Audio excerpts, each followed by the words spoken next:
Buenos días o buenas tardes o buenas noches. No sé qué horario tengas tú en este momento, pero bienvenido a esta hora para poder estudiar la palabra de Dios. Si tú estás por primera vez conmigo, te doy muchas gracias. Para los que me han acompañado desde hace tanto tiempo, gracias también por su disciplina, por su constancia, por el cariño que siempre me han demostrado y esperemos que estemos en un rato aprendiendo y disfrutando la palabra de Dios.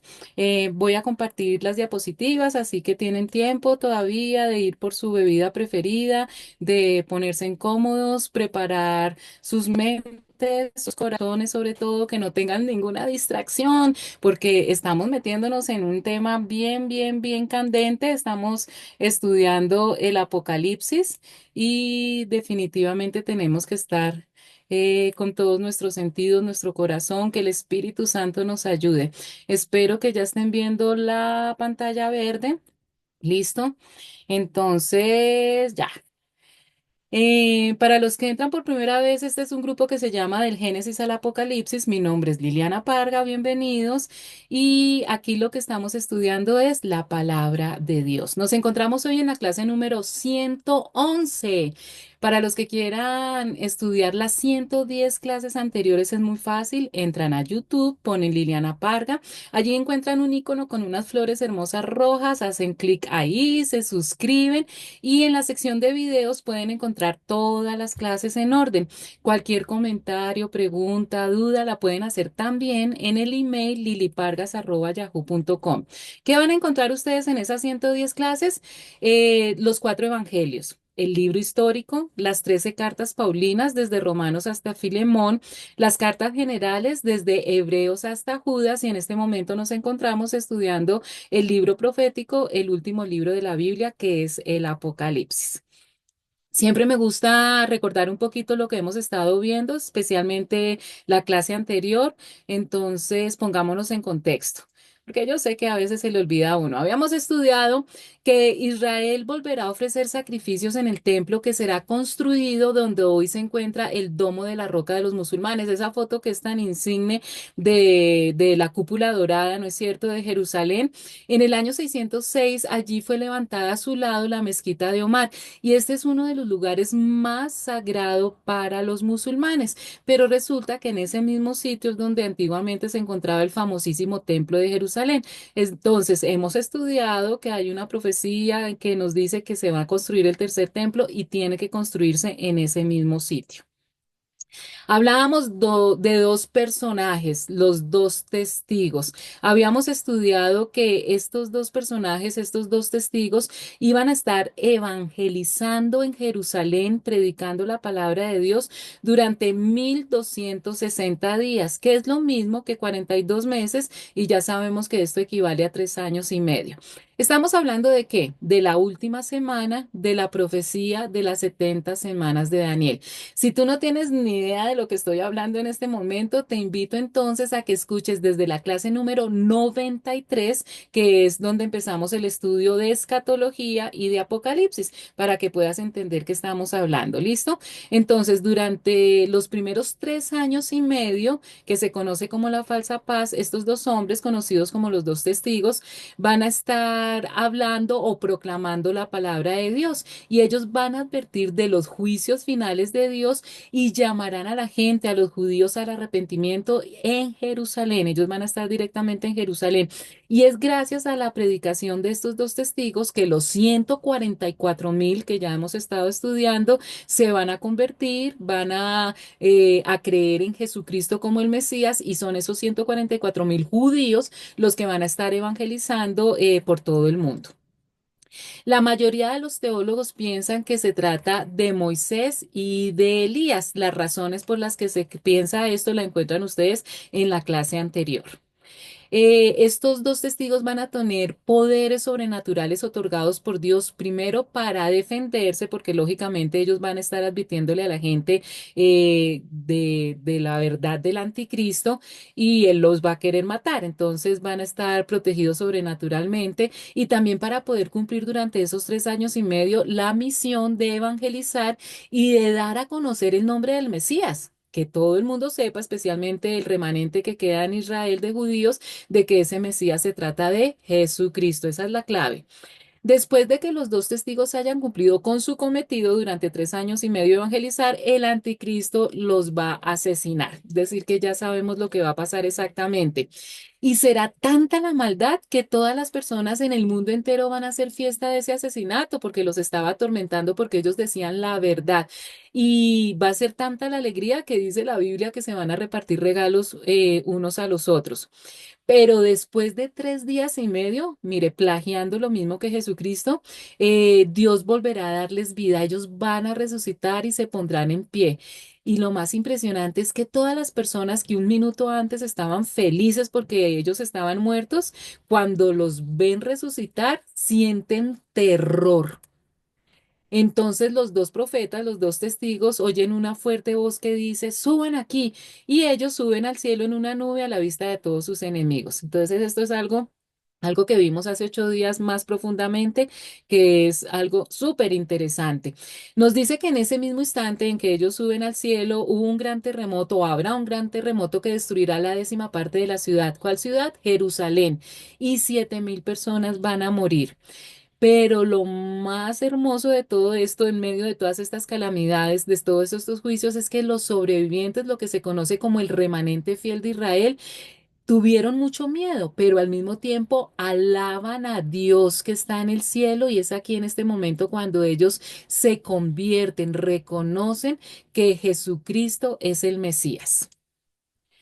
Entonces vemos como todas esas promesas y pactos de redención que Dios ha hecho con la nación de Israel desde hace 6.000 años, en ese instante se cumplen, que es una bendición, es una gran alegría, pero al mismo tiempo, ¿se acuerdan cuando el ángel le dice a Juan que se coma ese librito que tiene en la mano y que en la boca le sabe como miel, pero que en las entrañas le sabe amargo? Es precisamente eso, esa es doble emoción de gran felicidad y gran tristeza. Parece increíble que uno pueda sentir eso, pero así es.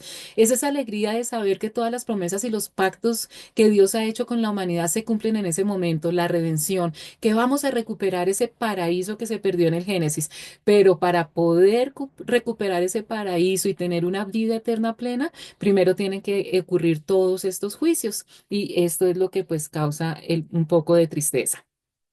Recordemos entonces cuáles son esos 21 juicios que no hemos terminado todavía de estudiar que caen sobre la humanidad.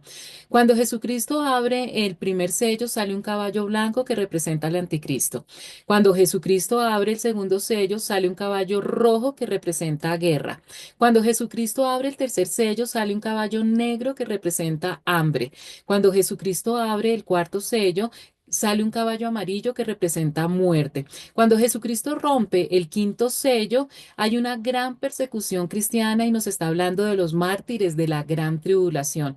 Cuando Jesucristo rompe el sexto sello, hay perturbaciones cósmicas, terremotos, eclipses y caída de meteoritos sobre el planeta Tierra.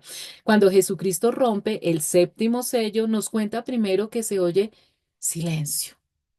Se oye silencio en el cielo por 30 minutos, que representa ese duelo, ese dolor que se siente en el cielo por todos los juicios que van a venir, porque con la ruptura del séptimo sello ya se puede abrir totalmente el rollo, y del rollo salen los siguientes 7 juicios que están representados por trompetas tocadas por ángeles. Entonces, cuando el primer ángel toca su trompeta, cae granizo, fuego y sangre sobre el planeta Tierra. Cuando el segundo ángel toca su trompeta, un gran volcán hace erupción y cae al mar. Los detalles de todos estos juicios los vimos en la clase anterior. Cuando el tercer ángel toca su trompeta, nos dice la Biblia que un gran meteorito cae sobre la tierra. Cuando el cuarto ángel toca su trompeta, hay asolación, queda asolada la 1/3 parte del sol, de la luna y de las estrellas, trayendo como consecuencia oscuridad en la 1/3 parte del día y de la noche. Cuando el quinto ángel toca su trompeta, se abre un sitio que se conoce como el abismo y salen una cantidad de demonios que van a causar por 5 meses una gran enfermedad. Y este juicio es tan terrible que se conoce como el primer ay. el primer ayayay, algo terrorífico. Los cuatro primeros juicios representados por trompetas van directamente sobre la naturaleza, pero los siguientes tres juicios van directamente sobre los humanos, por eso se conocen como los tres ay. Cuando el sexto ángel toca su trompeta, los cuatro ángeles que están atados a la orilla del gran río Éufrates incitan a una gran guerra y la tercera parte de la humanidad va a morir por un gran ejército y esto se conoce como el segundo ay.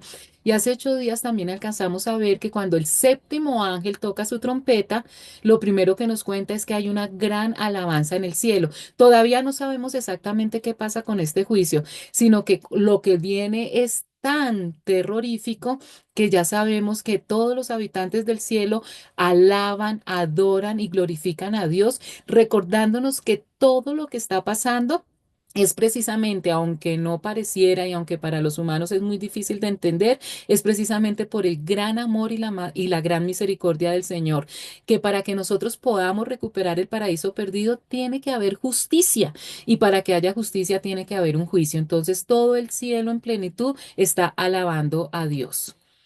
Y entonces en el Apocalipsis, antes de que sepamos exactamente qué pasa con este séptimo juicio representado por trompetas, hay un intermedio que es el estudio de los capítulos del 10 al 15, donde nos habla de una serie de señales. Vamos a estudiar entonces 7 protagonistas que aparecen en el Apocalipsis. Ya no vamos a seguir en orden cronológico, sino que nos vamos a devolver un poquito para entender otros personajes que van a ser importantes en estos 7 años de la gran tribulación. Y aquí continuamos. Entonces, chicos, preparados porque empezamos tema nuevo. Y vamos entonces para Apocalipsis capítulo 12 versículos 1, 2. Y nos dice, apareció en el cielo una señal maravillosa. Una mujer revestida del sol, con la luna debajo de sus pies y con una corona de 12 estrellas en la cabeza, estaba embarazada y gritaba por los dolores y angustias del parto. Aquí nos está hablando de señales. La palabra señal viene del griego semellón y significa algo que apunta o dirige nuestra atención hacia un objetivo. Las señales son muy importantes, pero la señal no es lo más importante. Lo importante es a lo que ella está dirigiéndose, lo que ella está apuntando. Aunque necesitamos las señales, lo importante nosotros no es tanto que es importante identificar la señal, sino lo importante es identificar qué nos muestra esa señal, a qué nos está dirigiendo la mirada, a qué está apuntando. Entonces, aunque las señales son importantes, debemos mirar es qué nos está mostrando la señal, porque muchas personas se quedaron es en revelar la señal y en admirar la señal y en estudiar la señal, pero realmente lo que tenemos que ver es dónde está apuntando la señal. Fíjese que cuando Cristo hizo milagros, nos dice la Biblia que esos milagros que Cristo hizo, que Jesús hizo, eran las señales. Esas señales apuntaban a que ese hombre que hacía milagros era aquel que hablaba del Antiguo Testamento como el Mesías. Miren esta incoherencia y esta cosa tan terrible que también nos está pasando hoy a muchas personas, a ustedes no, porque precisamente están estudiando esta parte de la Biblia. Y es que durante 4000 años los judíos estaban esperando la venida del Mesías, aquella persona que iba a traer la redención a la raza humana, es decir, que nos iba a mostrar cómo podíamos recuperar el paraíso perdido. Y Dios dio una serie de señales en el Antiguo Testamento para que ese personaje fuera reconocido por los hombres, para que se supiera quién era el Mesías. Y todas las señales apuntaban a Jesús, a Jesucristo. Cada milagro, cada palabra, cada aparición que él hacía en esta tierra era una señal diciendo, yo soy el Mesías.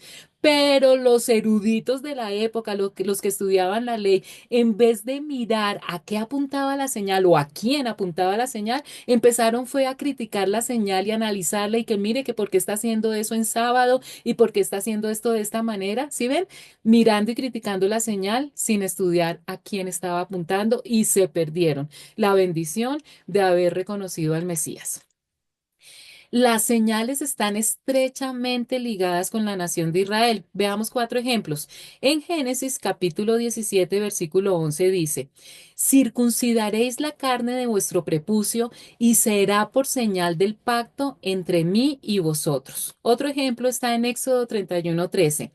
Habla tú mismo con los israelitas y diles lo siguiente: deben respetar mis sábados, porque esa es la señal entre ustedes y yo a través de los siglos para que sepa que yo, el Señor, los he escogido a ustedes. ¿Sí ven? Aquí hay dos señales: la circuncisión y el guardar el día sábado. Y todas las discusiones durante estos 6000 años ha sido sobre si me circuncido o no, si guardo o no el sábado, que son las señales. Y las señales estaban apuntando era al Mesías y no se han puesto a mirar que esas señales a dónde estaban dirigidas, sino que se han puesto a discutir es por la señal. En Mateo 12:38 dice, entonces respondieron algunos de los escribas y de los fariseos diciendo, Maestro, deseamos ver de ti una señal. Esos fariseos ya llevaban 3 años viendo al Señor Jesucristo haciendo señales, pero le preguntan por más señales. ¿Qué le contesta a él Mateo 12:39? Pero él respondió, una generación perversa y adúltera demanda señal y ninguna señal, es decir, ningún milagro se le dará, sino la señal de Jonás el profeta. Y entonces ellos debieron investigar qué pasó con Jonás. Jonás estuvo 3 días y 3 noches en el vientre de un gran pez. Y Jesús se refería precisamente en su muerte y resurrección, que durante 3 días iba a estar en el sepulcro, pero iba a resucitar, así como Jonás fue expulsado del vientre de ese gran pez. Pero ellos no se dieron cuenta de lo que la señal estaba señalando, valga la redundancia, sino se pusieron fue a criticar todo lo que el Señor estaba diciendo. Entonces aquí nos está diciendo, en este versículo que acabamos de leer, que una mujer revestida del sol, con la luna debajo de sus pies y con una corona de 12 estrellas en la cabeza, nos dice que esta es una señal. Es muy importante que ustedes sepan que en el Apocalipsis se nos habla de dos mujeres. Esta mujer que es muy importante, una mujer que está embarazada, la otra mujer la vemos más adelante, que es una mujer vestida de escarlata, vestida de rojo. No las confundamos. Listo, vamos a analizar primero qué significa esta señal de la mujer embarazada y revestida con el sol, la luna y las estrellas.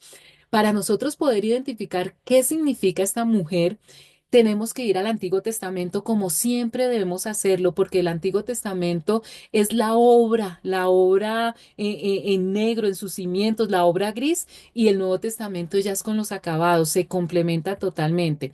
¿Qué historia nosotros recordamos en el Antiguo Testamento de alguien que también nos hablaba del sol, la luna y las estrellas? Yo sé que muchos de ustedes se acordaron de esa historia.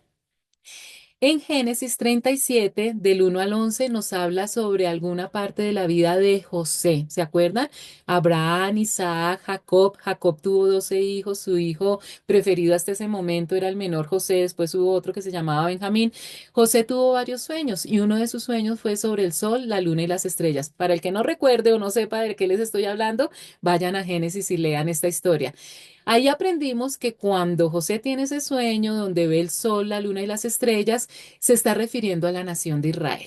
Entonces, la primera señal que nosotros vemos en este capítulo 12 de Apocalipsis se trata de una mujer encinta que representa a la nación de Israel. Entonces, acuérdense en que con el Apocalipsis nosotros tenemos que hacer traducción simultánea. Siempre que en el Apocalipsis nos hablen de la mujer encinta, está hablando de Israel. Sigamos, versículos 3 al 4. Y apareció en el cielo otra señal, un enorme dragón de color rojo encendido que tenía 7 cabezas, 10 cuernos y una diadema en cada cabeza. Con la cola arrastró la tercera parte de las estrellas del cielo y las arrojó sobre la tierra. Cuando la mujer estaba a punto de dar a luz, el dragón se plantó delante de ella para devorar a su hijo tan pronto como naciera. Entonces aquí nos está hablando de otra señal y nos habla de un dragón. Los que llevamos tiempo en las iglesias cristianas, que hemos estudiado la Biblia, de pronto identificamos con mayor facilidad esta señal porque tenemos más conocimiento de a quién se refiere cuando se habla del dragón. Sin embargo, aquí también en el versículo 4 nos aclara que ese dragón es aquel personaje que arrastró la tercera parte de las estrellas del cielo y las arrojó sobre la tierra. Ya sabemos que cuando se trata de estrellas, si nosotros vemos el contexto, no está hablando de sí de las estrellas, sino está hablando de ángeles. Entonces, ya es un personaje que hizo algo con los ángeles, que los arrojó sobre la tierra y nos dice que este personaje que se le está diciendo el dragón, estuvo a punto de devorar el hijo que nacía de esa mujer y ya sabemos que la mujer representa a Israel. Entonces, todos estos detalles ya nos da una idea de quién es el dragón. Ya sabemos entonces que esta segunda señal del dragón representa a Satanás. Y nos dice, nos habla aquí de que tiene 7 cabezas. En el Apocalipsis, cuando se habla del dragón que tiene 7 cabezas, representa 7 imperios, los 7 imperios que han tenido que ver directamente con la nación de Israel, porque detrás de estos 7 imperios ha estado siempre Satanás.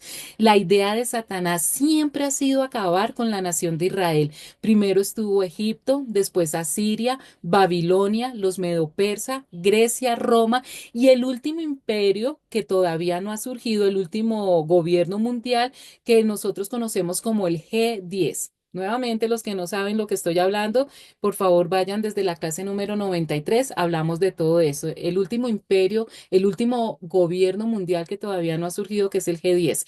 Detrás de todos estos imperios siempre ha estado Satanás y la idea siempre ha sido arrasar, exterminar, borrar de la faz de la tierra a la nación de Israel. Estas 7 cabezas también, lógicamente, representan a los 7 reyes o a los 7 líderes que han estado en cada uno de estos imperios y que han sido los títeres de Satanás para poder lograr con su cometido, porque aunque Satanás sabía el plan de Dios de que viniera un Mesías, ¿se acuerdan que en Génesis hablamos de que hay una profecía sobre Satanás por haber hecho caer, tentar a Eva y haberlos hecho pecar, de que la simiente de la mujer, es decir, el hijo de Israel, le aplastaría la cabeza? Entonces Satanás sabía que iban a ser un redentor, pero no sabía exactamente cómo iba a ser. Entonces, por eso en cada imperio él trataba de aniquilar la nación de Israel para que no viniera el Mesías, no viniera el Redentor a que ya estaba profetizado que lo iba a exterminar. Y nos habla de algo que no ha sucedido, de 7 colinas. Estas 7 cabezas también representan 7 colinas y hoy más que nunca vamos a entender esto porque resulta que estas 7 colinas representan una ciudad que está fundada sobre 7 colinas y que en este momento, de pronto para los que vean mucho más adelante esta charla, esta lección, hace 2 días murió el Papa Francisco. Precisamente estas 7 colinas representan a la ciudad de Roma. Y vamos a ver después, más adelante en el Apocalipsis, todo lo que tiene que ver esta profecía con los últimos acontecimientos de la historia de la humanidad. Estamos al día, o sea, casi me toca correr porque todo lo que estábamos explicando en el Apocalipsis lo estamos viendo en los noticieros, chicos, y debemos darle gracias a Dios porque definitivamente el Señor Jesucristo ya viene. Los 10 cuernos, ya lo hemos visto anteriormente, representan esas 10 naciones que van a formar una coalición y van a colaborar con Satanás, con ese gobierno G10 y son la plataforma que van a darle la oportunidad al anticristo para que se vuelva el nuevo líder mundial. Esto ya lo hemos estudiado entonces. El mismo personaje, el dragón, es decir, Satanás, que se llevó la tercera parte de los ángeles, es el que está detrás de este último imperio, es decir, Satanás. Entonces, Satanás quería impedir que el Mesías naciera, no sabía exactamente cómo iba a nacer, también por eso la matanza de los inocentes, ¿se acuerdan? En la época en que Jesucristo nació. Cristo ha sido el objeto de la furia satánica todo el tiempo, pero pues no lo logró, lógicamente, porque Dios tiene el control absoluto de todo gracias a él. Versículo 5. Ella dio a luz un hijo. Ella es la mujer encinta, es decir, Israel. Dio a luz un hijo varón que gobernará a todas las naciones con cetro de hierro. Pero su hijo fue arrebatado y llevado hasta Dios que está en su trono. Entonces, la tercera señal es el hijo varón, es decir, el Mesías y es decir, Jesucristo. Jesucristo es hijo de Israel. En la Iglesia Católica confunden y bueno, yo acepto que tengan esa confusión que ponen a María. Sí, María es la mamá de la naturaleza humana del Señor Jesucristo, pero recuerden que Jesucristo es 100% Dios. Entonces aquí estamos hablando es de que Él viene de la nación de Israel. Y este hijo varón, este Mesías, es el que trae la redención completa a la humanidad. Versículo 6. Y la mujer, Israel, huyó al desierto, a un lugar que Dios le había preparado para que allí la sustentaran durante 1260 días. Totalmente simbólico el libro del Apocalipsis, pero nosotros ya podemos hacer traducción simultánea. La cuarta señal que encontramos en este capítulo 12 es el remanente fiel de la nación de Israel. Y esto cumple una profecía que nos dice en la Biblia que al final todo Israel aceptará a Jesucristo como el Mesías, pero se refiere es al remanente que se encuentre vivo en el momento que estén ocurriendo estas cosas, es decir, que se encuentre vivo, que se encuentre en Jerusalén, en Israel, durante la época de la gran tribulación. Entonces nos está diciendo que Israel huye al desierto. En el momento en que los dos testigos resucitan, suben al cielo, ocurre ese gran terremoto y que el remanente fiel de la nación de Israel cree en Jesucristo como el Mesías, inmediatamente el anticristo los va a perseguir a Israel y todas las personas, hay muchas profecías que les advierte a los judíos que estén en ese momento, cuando ocurre ese gran terremoto, que huyan, que si están en la calle no se devuelvan a la casa a recoger la capa, que si están en la azotea no se bajen a recoger la maleta, que rueguen para que esa huida no los coja en un día sábado, en un Shabbat, y que las mujeres no estén embarazadas porque es mucho más difícil huir al desierto, ¿no es cierto?, estando embarazados. Entonces hay muchas profecías en donde se les advierte a la nación de Israel que tienen que huir y huyen al desierto. Y dice que allí van a estar durante 1260 días, que es lo mismo que ya vimos 42 meses y que es lo mismo de 3 años y medio. Entonces, durante los primeros 3 años y medio que conocemos como la falsa paz, cuando el anticristo se posiciona a nivel mundial como un gran líder político, Dios manda a los dos testigos para que en Jerusalén prediquen y adviertan al pueblo de Israel sobre todas las maquinaciones del anticristo y sobre la verdadera identidad del Mesías, que es Jesucristo. Estos dos testigos, por su evangelización, gracias a ellos se convierten 144.000 judíos, que son los que van a ir por todo el mundo predicando, y gracias a ellos no solamente los judíos, sino muchos gentiles que van a estar en esa época tan terrible, van a aceptar a Jesucristo como Señor y Salvador. Todo eso durante los 3 primeros años y medio. Cumplidos los 3 primeros años y medio, el anticristo logra asesinar a los dos testigos, ellos resucitan, suben al cielo y en ese momento el anticristo persigue a la nación de Israel, pero ellos huyen al desierto. Se cree que ese remanente piadoso hallará refugio en Petra, un lugar que se encuentra en Jordania. Petra está ubicada entre el Mar Rojo y el Mar Muerto. Pongan atención, chicos, y vean las diapositivas para que ustedes se ubiquen. Esto se basa en estudios bíblicos que, para los que no sepan, desde la clase número 1 hemos estado estudiando desde Mateo, capítulo 1, versículo 1, y si Dios nos da vida y licencia, pues vamos a estudiar también el Antiguo Testamento así. Entonces, muchos estudios bíblicos apuntan a que este es el lugar en el desierto en donde Dios va a proteger sobrenaturalmente a este remanente fiel de la nación de Israel. Petra es el mismo Don, la tierra que perteneció a los descendientes de Saúl, ¿recuerdan? En la Biblia, Petra se menciona con el nombre de Sela, que significa roquedal en hebreo. Es una fortaleza. Miren esto tan impresionante. Petra está ubicada en un valle a donde solo se puede entrar por un pasadizo. Si lo ven en la foto, es largo y estrecho, casi que se puede solamente entrar en fila india. Y es una fortaleza natural, tiene montañas que van desde los 70 a los 300 metros de altura, es muy fortificada. Es el refugio perfecto para el pueblo de Dios. Allí es donde ellos van a huir, donde Dios los va a llevar. Después de que se pasa ese pasadizo, que es impresionante, al llegar al otro lado, mira, hoy en día es algo turístico, y cuando se pasa ese pasadizo y llegan al otro lado, se encuentran con estas estructuras hermosas. Ustedes pueden encontrar en YouTube muchos documentales sobre esto, porque es impresionante. Esta arquitectura fue hecha directamente en la roca, que es una roca como rojiza. La manera como construyeron estos edificios tallando la roca desde arriba hacia abajo, o sea, arquitectónicamente es impresionante. Los invito a que busquen todos esos videos. Petra, después de caer en manos de los romanos, la historia al 100% de quienes vivían ahí, que eran los nabateos y por qué desaparecieron y todo eso todavía está en discusión. Después de los romanos cayó en manos de los árabes y fue redescubierta en el año 1812, que después se volvió pues en algo turístico. Pero es una ciudad completa que tiene hasta acueducto, el lugar perfecto donde Dios va a proteger sobrenaturalmente a ese remanente fiel que va a huir de Israel en la época de la gran tribulación. Sigamos, versículo 7, 9. Se desató entonces una guerra en el cielo. Miguel y sus ángeles combatieron al dragón. Este y sus ángeles a su vez les hicieron frente, pero no pudieron vencer y ya no hubo lugar para ellos en el cielo.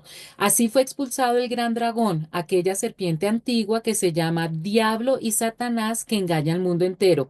Junto con sus ángeles fue arrojado a la tierra. Y chicos, esto es muy importante porque al mismo tiempo siempre el mundo natural y el mundo sobrenatural, el mundo físico y el mundo espiritual están totalmente trabajando mano a mano. Mientras todo esto está sucediendo aquí en la tierra, en el mundo físico, en el mundo sobrenatural también hay gran convulsión. Hay una guerra en el mundo sobrenatural, en el mundo espiritual. Veamos de qué se trata. Entonces vemos aquí la quinta señal que es el arcángel Miguel. Recuerden que arcángel significa líder o jefe, que es el capitán del ejército celestial de Dios encargado de proteger a la nación de Israel. Entonces el arcángel Miguel tiene a su disposición una miriadas de ángeles guerreros que son los encargados de proteger a la nación de Israel. Nos dice que en el momento en que todo esto está ocurriendo, lo que les acabo de contar de los dos testigos y de la huida del remanente fiel a Petra, Satanás y sus demonios atacan al arcángel Miguel y a los ángeles que están con él. El continuo ataque de Satanás contra Israel y su semilla, sus descendientes, tanto judíos como cristianos, es para lastimar a Dios. Satanás desde un principio se dio cuenta que él no estaba al mismo nivel de Dios, entonces él busca causarle dolor a Dios con lo que él más quiere, que es su pueblo amado Israel y a sus hijos los cristianos. Esta guerra cósmica o batalla entre Miguel y el dragón, entre Miguel y Satanás, no ocurrió en los tiempos de Juan, ni está relatando la caída de Satanás, sino que va a tener lugar en el futuro, cuando el dragón, es decir, cuando Satanás sea expulsado del cielo para siempre y ya no tenga acceso a acusarnos ante Dios como lo hace hoy en día. Entonces, esta batalla es la que va a definir la expulsión definitiva de Satanás de los aposentos de Dios del tercer cielo. En este momento, hoy en día, Satanás todavía tiene acceso al tercer cielo. Él ya no vive allá porque fue expulsado precisamente cuando ocurrió lo del Génesis, pero él tiene todavía acceso al tercer cielo porque él es nuestro acusador. Él es el que nos acusa y todavía puede ir ahí. Vean la historia de Job. Pero en esta guerra cósmica que va a ocurrir en el futuro, ya definitivamente va a ser 100% y para siempre expulsado de la casa de Dios. En toda guerra hay organización. Y es bueno este momento precisamente, no me acuerdo si en los otros estudios que hemos visto del Nuevo Testamento ya vimos esto, pero para los que no lo han visto, recordémoslo, así está organizado Satanás y sus ángeles. Les recuerdo nuevamente que Satanás no es Dios, no está al mismo nivel de Dios. Dios siempre está por encima de Satanás, tiene el control absolutamente de todo y todo lo que Satanás hace es porque Dios se lo permite para sus fines soberanos y su voluntad buena, agradable y perfecta. Entonces, Satanás no puede estar en todas partes al mismo tiempo. Satanás no es ni omnipresente ni omnisciente. Él no conoce nuestros pensamientos. Entonces, Satanás necesita estar organizado como los militares y esto se conoce como la jerarquía de las tinieblas. Efesios capítulo 6 versículo 12 en la versión Reina Valera nos enseñaban así, porque no tenemos lucha contra sangre y carne, sino contra principados, contra potestades, contra los gobernadores de las tinieblas de este siglo, contra huestes espirituales de maldad de las regiones de celestes. Aquí alcanzamos a analizar cuatro grupos diferentes de demonios o ángeles caídos que están al servicio del líder llamado Satanás. En la nueva versión internacional cambian un poquito los nombres, pero para que no se confundan, vamos a verlos. Porque nuestra lucha no es contra seres humanos, sino contra poderes, contra autoridades, contra potestades que dominan este mundo de tinieblas, contra fuerzas espirituales malignas en las regiones celestes. Entonces aquí está muy claro que cuando nosotros discutimos con otra persona que definitivamente no es un hijo de Dios, nosotros no peleamos con esa persona, sino con esas entidades espirituales que dominan a esa persona, todos esos demonios que cogen a esa persona como un títere. Entonces, a la cabeza está Satanás, pero como Satanás no puede estar en todas partes al mismo tiempo, él encarga a un grupo grande de sus demonios o ángeles caídos a que trabajen en diferentes circunstancias y en diferentes partes y con diferentes funciones. Entonces, los que están directamente debajo de la jerarquía de Satanás son los poderes o principados, son los de mayor jerarquía después de Satanás. Después vienen las autoridades o potestades. En cuarto lugar están los gobernadores y en quinto lugar están las fuerzas espirituales o huestes espirituales. Veamos cómo trabajan cada uno de estos grupos. Entonces ya sabemos que a la cabeza está Satanás. Satanás entonces envía un grupo de demonios o ángeles caídos que se conocen como poderes o principados que están sobre cada país, sobre cada nación. Cada país tiene un poder o principado que se encarga de ese país. Por eso los países y las ciudades están como divididas en pecados. Cada uno de estos demonios tienen especialidades en pecados para atentar y hacer caer y destruir a los humanos. Entonces, cada país tiene determinado número de determinada clase de pecados en los que se especializan. Cada poder o principado tiene a su cargo otro grupo que se conocen como autoridades o potestades que están sobre las ciudades. Entonces, si nosotros analizamos, por ejemplo, Nueva York, entonces allí todos esos demonios tientan a las personas por la codicia, para que se preocupen por el dinero, por las cosas materiales. San Francisco, por ejemplo, todo lo que tiene que ver con el homosexualismo. Colombia, todo lo que tiene que ver con el narcotráfico, con la corrupción. ¿Sí ven? Como que se especializan en diferentes pecados. Después sigue otro grupo que son los gobernadores que están sobre sitios específicos donde hay idolatría. Allí están demonios especializados que tienen poderes y que cumplen milagros para mantener a la gente engañada. Porque lo único que quiere Satanás, él ya sabe el final que tiene y su único propósito es llevarse la mayor cantidad de seres humanos con él. Detrás de todos estos sitios donde las personas inocentemente, pero en medio de su ignorancia, y acuérdense que la ignorancia no es excusa, tenemos que seguir orando por nuestros países y nuestros seres queridos. Piensan que están agradando a Dios, pero lo que están es adorando demonios. Entonces, detrás de todos estos sitios hay estos gobernadores. Y las fuerzas espirituales o huestes espirituales son como los demonios rasos, los que permanentemente están sobre cada persona. A los cristianos, pues solamente nos oprimen, nos obsesionan y los que no son cristianos los pueden incluir, inclusive poseer. Entonces, estamos en una guerra espiritual, chicos, definitivamente. Y el ser ignorantes que estamos en una guerra espiritual, lo único que hace es que nos pone en mayor peligro. Nosotros como soldados debemos prepararnos y tú debes prepararte. El manual de instrucciones nos dice cómo, pero les aconsejo que lean estos libros para aquellas personas que quieran saber más de las tácticas del enemigo, que es lo mejor que nosotros debemos aprender primero, las armas que nosotros tenemos para defendernos y todo lo que tiene que ver con la guerra espiritual. Les recomiendo este libro que se llama Cartas del Diablo a su sobrino de C.S. Lewis, que es el mismo que escribió lo de Narnia. Es un libro viejito, pero es apasionante. Es escrito en una novela, en forma de novela, en donde nos cuenta cómo el diablo, Satanás, prepara a los demonios para que sean eficientes en su oficio de tentar y de hacer caer a los seres humanos. Y le recomiendo estos dos libros, Esta patente oscuridad y Penetrando la oscuridad de Frank Peretti, que son también novelas y nos enseñan de una manera muy amena todo lo que tiene que ver con guerra espiritual. Por favor, chicos, vuelvan a ver este video, tomen nota para que ustedes vean, para que lean Cartas del Diablo a su sobrino de C.S. Lewis y Esta patente oscuridad y Penetrando la oscuridad de Frank Peretti. Los encuentran en las librerías cristianas. Dice el pasaje que cuando empieza esta guerra entre el arcángel Miguel y Satanás, Satanás ya no puede vencer, pero no pudieron vencer y ya no hubo lugar para ellos en el cielo. ¿Sí ve? Ya se les cierra totalmente la puerta a todas estas huestes de maldad en el cielo. Y nos dice que antes de esta batalla final, Satanás y los demonios subían y bajaban del cielo, pero ahora son arrojados del cielo a la tierra y se desata en este planeta lo que se llama la ira de Satanás. Dice el versículo 9: así fue expulsado el gran dragón, aquella serpiente antigua que se llama Diablo y Satanás y que engaña al mundo entero. Junto con sus ángeles fue arrojado a la tierra.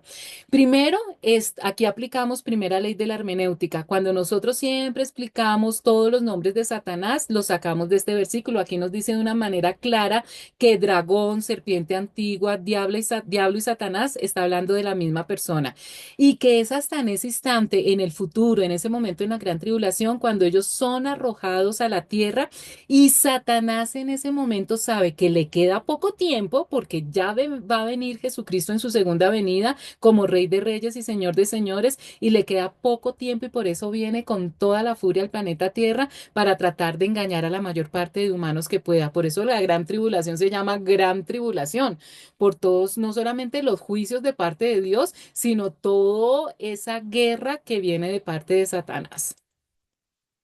Entonces, el término dragón en la Biblia a menudo traduce palabras hebreas y griegas que transmiten imágenes de caos, maldad y oposición a Dios. Por eso se le da ese nombre a Satanás también de dragón. Cuando se habla de Satanás como serpiente antigua, nos recuerda el huerto del Edén, que fue la primera aparición de Satanás en el planeta Tierra, y nos sugiere esa sutileza, ese silencio y ese ataque de sorpresa como atacan las serpientes, con que como Satanás atacó y engañó a Eva. La palabra diablo significa calumniador o difamador, porque Satanás es el que nos vive acusando, nos vive calumniando y difamando allá en el cielo para que nos castiguen, pero tenemos un abogado. Y la palabra Satanás significa adversario o enemigo, y su labor es engañar al mundo entero. Es el maestro en el arte de engañar, por eso se le dice que es el padre de la mentira. Entonces, no solamente nos acusa, sino se nos engaña. Entonces, es aquel que nos dice, pero tranquilo, tú tienes derecho a ser feliz, haz lo que a ti te sienta bien y pan. Y nosotros pecamos y después nos dice, oye, usted sí como es de malo, ¿no? Dios le dice que no haga eso y es lo primero que hace. Entonces primero nos engaña y después nos acusa. Mucho malo ese Satanás, ¿no? Versículo 10. Luego oí en el cielo un gran clamor. Han llegado ya la salvación y el poder y el reino de nuestro Dios. Ha llegado ya la autoridad de su Cristo, porque ha sido expulsado el acusador de nuestros hermanos, el que los acusaba día y noche delante de nuestro Dios. Entonces Juan dice que cuando está ocurriendo, acuérdense que Juan lo que se transporta es al futuro y él está viendo en vivo y en directo todo lo que ni siquiera para nosotros ha pasado. Y él ve que cuando ya Satanás y los demonios son expulsados en el cielo, pues ¿qué pasa que son expulsados del tercer cielo? Sí. ¿Qué pasa con todos los habitantes de la casa de Dios? Pues se alegran. Imagínense, hay un gran clamor en el cielo, alabanza y gloria. ¡Qué felicidad! Nuestro Dios ha salvado a su pueblo, ha mostrado su poder y es el único rey.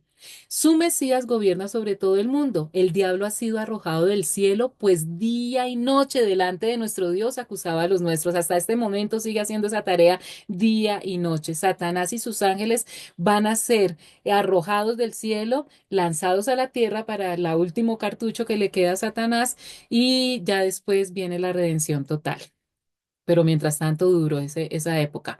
Versículo 11.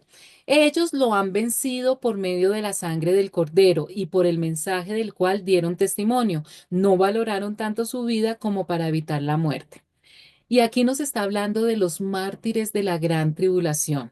La muerte del Cordero y el mensaje anunciado han sido su derrota, la derrota de Satanás. Los nuestros, todos los que hemos creído en Jesucristo, y especialmente aquellos que se conviertan en la gran tribulación, no tuvieron miedo, sino que se dispusieron a morir por dar a conocer el Evangelio. Todos los mártires.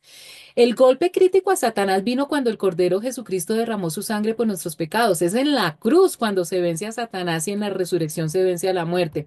Se gana la victoria mediante el sacrificio. La muerte de Cristo fue la mayor muestra de sacrificio y de amor, definitivamente. Versículo 12, capítulo 12, versículo 12.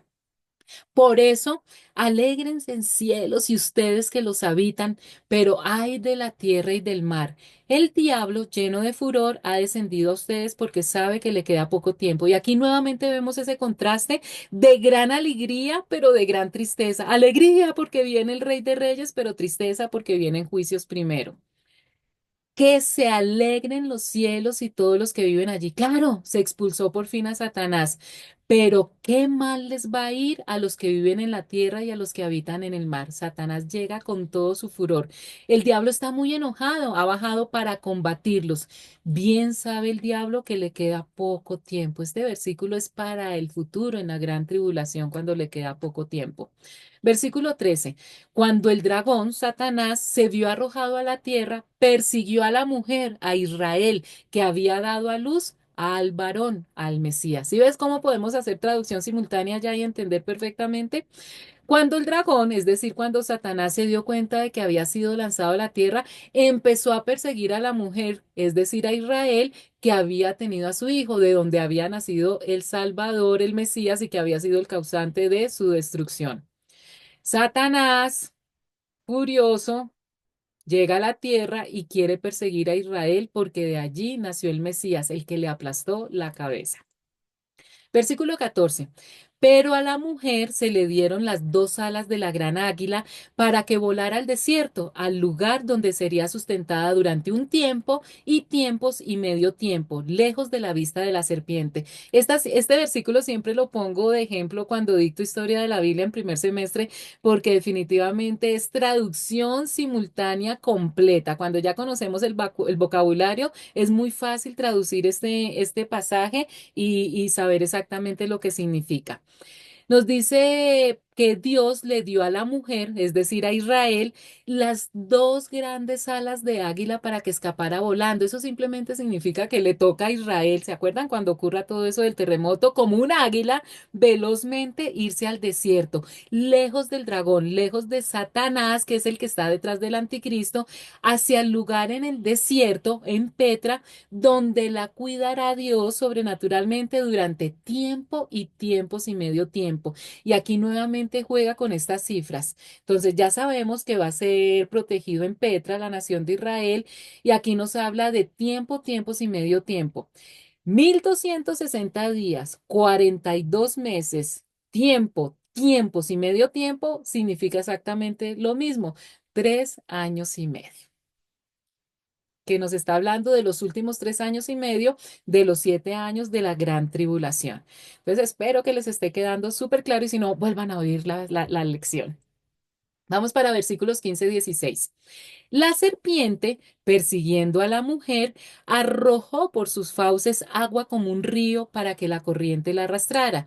Pero la tierra ayudó a la mujer, abrió la boca y se tragó el río que el dragón había arrojado por sus fauces. Esta también me encanta, también lo enseño. Y están también en las primeras clases de cuando vimos Nuevo Testamento.